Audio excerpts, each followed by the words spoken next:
will go ahead and continue our media availabilities for this afternoon with our winner, Martin Truex Jr. If you have a question, please raise your hand, and we will get a mic over to you as soon as possible. We'll start in the back with Zach, and then we will go to Lee. Zach Sterniolo, NASCAR.com. Martin, congratulations on this. We've talked kind of at length about the struggles that Toyota had on the road courses last year. Yeah. What did you feel that was that allowed you to excel today, and really the whole of Joe Gibbs Racing? You know, just everything it took to be successful here. I mean, honestly, it's you know, we had some issues last year that we'd show up at road courses and we would kind of outsmart ourselves or try to like reinvent the wheel, come up with some super crazy trick setup because we knew our cars were not as good as the other manufacturers, you know. So we shot ourselves in the foot a few times, and here was one of them for sure. Like, we came here and completely disregarded everything we know about this track, thinking it was a new car and it's going to be different, and we ran terrible, and it was like, okay, that was dumb, we're idiots. And but no, I mean, I think honestly just a lot of hard work in the off season. You know, NASCAR obviously let everybody do some redesigning on the front end with the louvers and the nose and all that stuff, and I think we were able to get our cars to where the other guys were, and closer to, you know, I guess maybe the Chevrolets that were super fast on the road courses last year. So that was a part of it. And then just, you know, James and my engineers and our team, you know, working hard to figure out a good setup that I would like, and something that would work for me here. That was like what we used to run in the past. So there's a lot to it. It's really hard to even, you know, explain it. Tons of hard work in the off season from every angle, on road courses, on short tracks, and really on everything, but short tracks and road courses for sure were a big focus, as a group with Toyota and with JGR.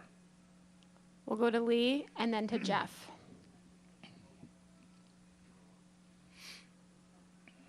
Can't hear you. Lee Spencer, catchfence.com. Sorry for the It's all right. delay. Martin, once you were out front, you really could check out, and Kyle said he gave it everything he had in those final 3 laps, but would you rather have Kyle as your teammate racing against him, or rather have him in a different organization racing against him, or does it matter?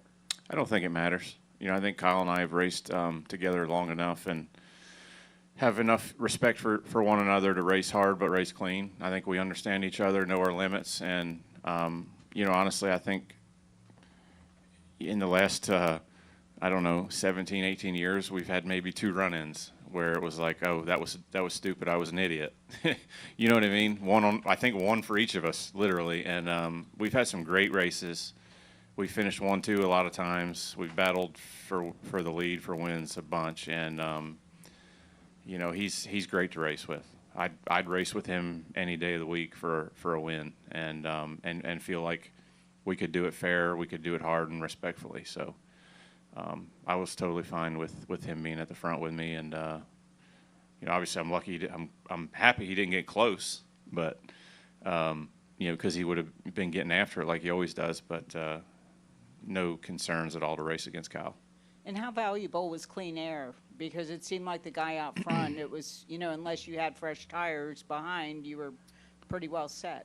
Yeah, I mean, you know, we came from 10th there halfway through the race there, or end of stage 2 when that caution fell, and we got, you know, some guys had just pitted not long before that. So we had to restart 10th, and it's tough to pass here. It always has been. There's only, you know, 2 really good passing zones, and even those are difficult sometimes to get it set up right with a guy, even if he has a little bit older tires. So you just kind of just try to pressure a guy and make him slip somewhere and find an opening. But it's definitely hard to pass, and you know, clean air is obviously a big deal. I don't think it was as bad as last year by any means.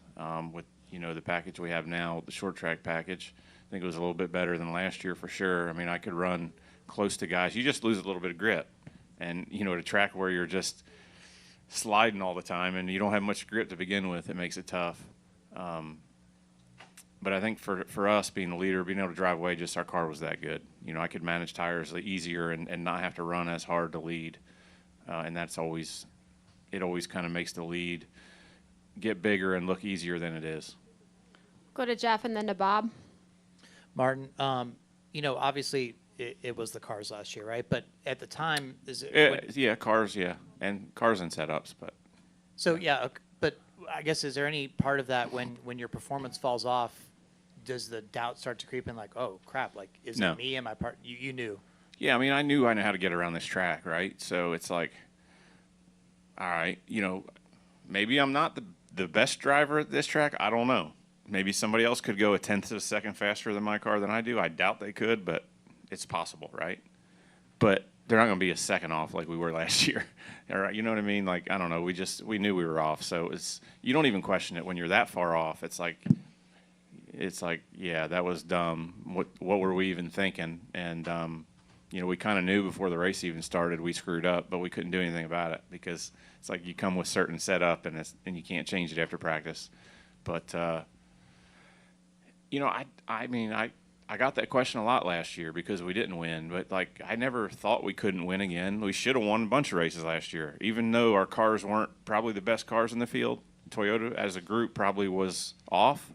I still felt like we should have won 5 or 6 races. And, we made mistakes. We had some bad luck. We had some crazy things happen. And that's just racing, but I don't think any of us ever got down. That's why my team's all the same, still right now. And we never gave up believing in each other. We just kept working hard. We're like, we just got to work harder. We got to be smarter. We got to make better decisions. And you put better cars with that, the next thing you're winning races, you're leading laps again. So I never thought we couldn't win another race. Sometimes you think you may not win another race, but we know we are capable. That's different, I think. And what was your interaction with Shaq like just now? It was cool. I think he was nice. I think Dale Jr. and him did something years ago at I don't know, it was for Nationwide or something. I think he did like a ride around. He took him around Concord Motor Speedway, and so he just told me the story about getting to meet him and how cool he was and all that. So I told him that, and he was like, "Oh, that's nice." But yeah, he was nice guy. I didn't know he was a DJ. Who would have thought? But he's killing it out there. They're rocking. It's like a dance club. We'll go to Bob, and then in the back to Tom, and then to Adam. Bob Pockers, Fox Sports. Martin, at the end of most road course races, if there's a late caution, there seems to be, total chaos. So why wasn't there today? Just the track layout. Narrow track. You go through turn 1 up the hill to turn 2. There's not a lot of room for dive bombs. There's no room for guys to, compared to Indianapolis, for example. You have a long straightaway that's 8 cars wide or 8 car widths wide going into a corner that's 2 cars wide, flat, 90 degrees. This is you get through turn 1, it's slippery, it's kind of narrow. There's nowhere to go. You can't dive bomb people and just go in there like you do at COTA.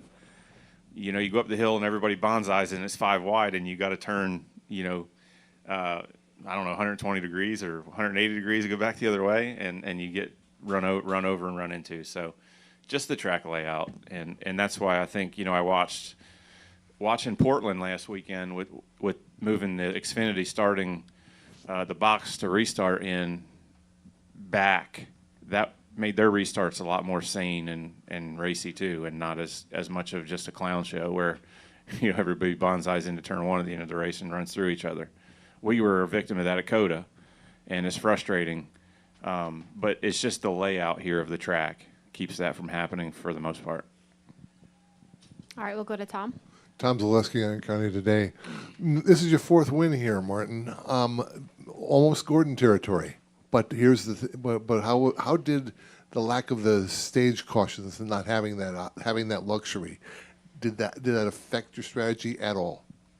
Yeah, it did. I mean, I think if there was going to be yellow flags at the stages, we would have, threw away our stage points and pitted before the stage, which is what I talked about yesterday when I was here. That's, I think, why we all like this. With stage racing is awesome. I love it. I think everything about it is great. But at road courses, you had to, for the most part, say, okay, we're just going to give up stage points because we think we can win the race. You kind of had to pick and choose. So I think today, showed that it worked out.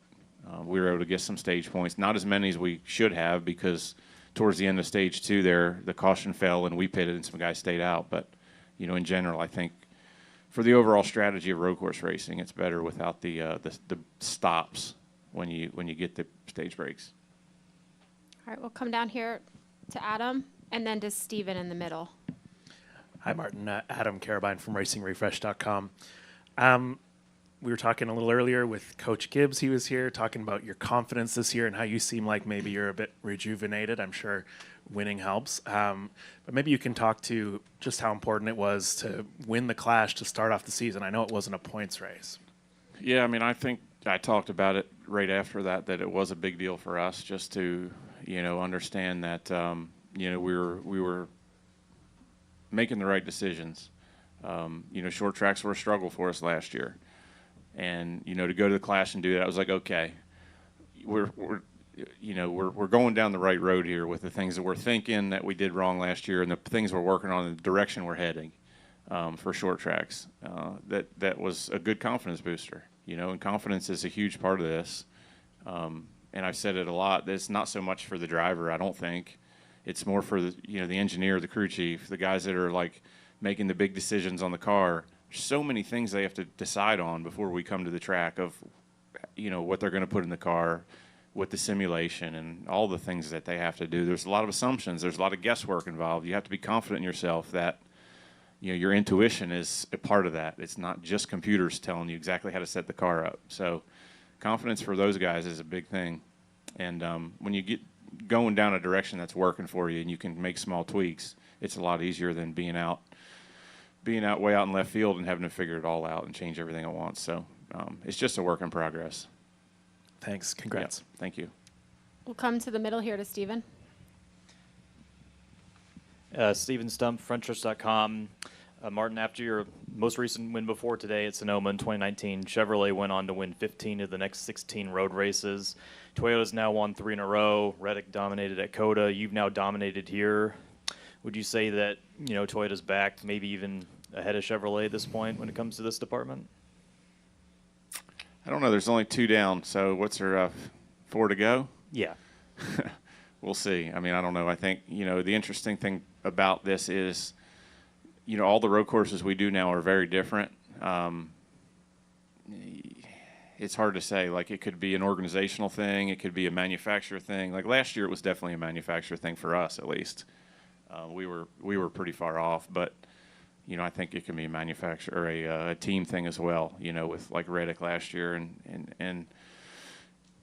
Hendrick a couple years ago were crazy strong on road courses. So it just depends. But yeah, we'll see. We got 4 more to go. We'll see how it shakes out, I guess. Okay. And then or 5 more maybe. Yeah. And then with the points you earned today, you jumped from 4th in the regular season points to the lead. There's nice. That's a nice surprise. Yes, 10 races left. Obviously, goals to win as many races, but now that the 15 points are potentially on the line, how does strategy change going forward for you guys? It doesn't. Try to win every stage. Try to win every race. It's kind of what we've always done. Even last year when we didn't do any of that, that was always our goal when we'd go into a weekend. So it doesn't really change anything. All right, thank you. Thank you. And congrats. Are there any final questions for Martin? All right, Martin. Thank you Thank you guys for your very time. much. Congratulations. Thank you all.